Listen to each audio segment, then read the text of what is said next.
Hey family, it's Netta back at you with Black Lives Count. So, I hope you're all blessed and doing well. I hope you know where your children are at and who they are with, family. We are in that time, family.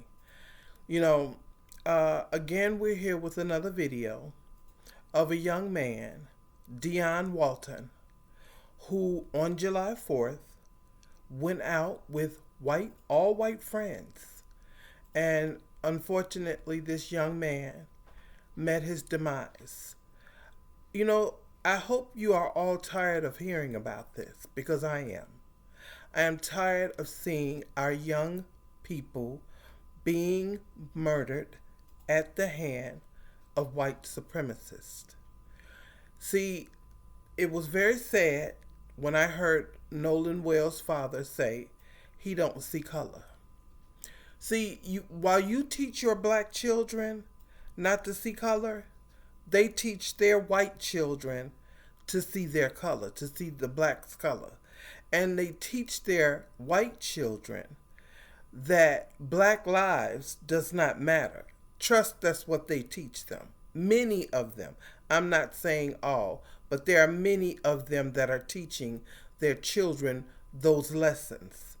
And so when they get with your children, and they obviously see that your children are athletes, they're scholars, they're, smart, they're just everything that we are as a people, they can't deal with that.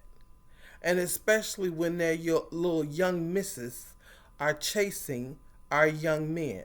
Family, it is time to wake up. So I'm going to get into this story and read a little bit about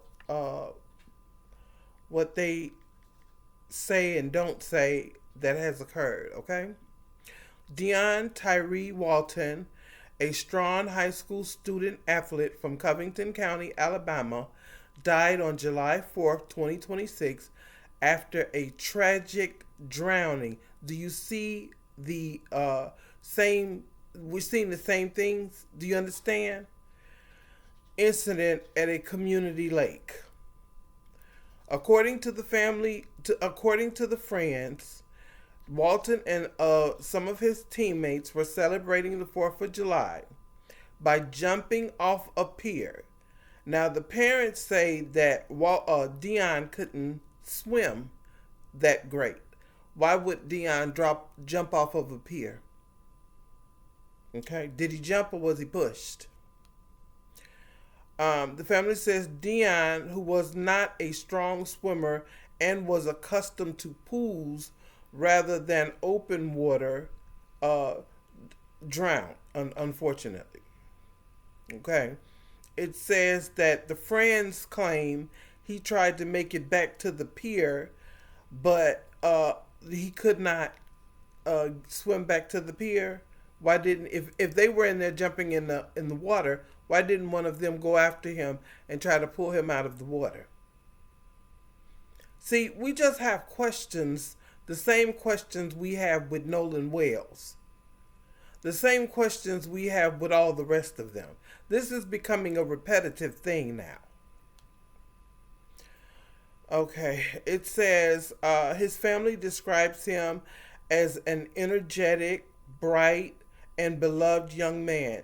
A talented athlete in football, basketball, and track. And he also had a passion for music and culture. See, this was a very refined, cultured young man.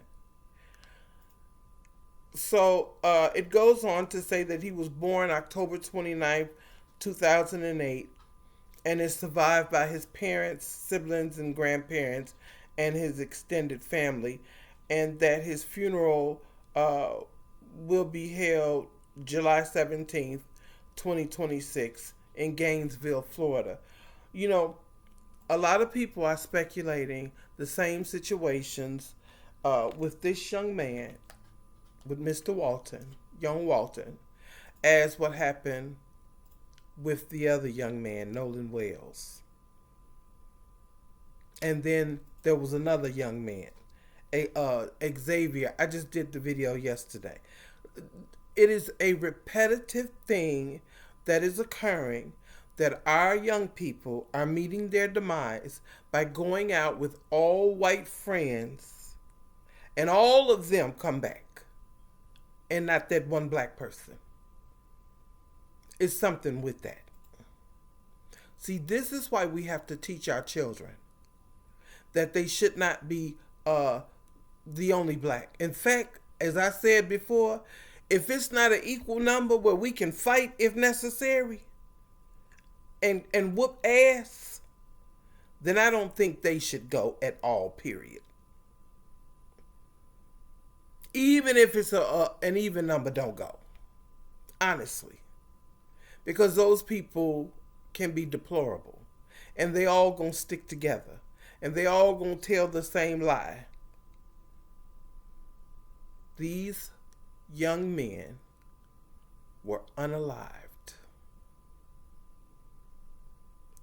When that autopsy report comes out, the independent one that Colin Kaepernick paid for Nolan Wells, we're all going to see something.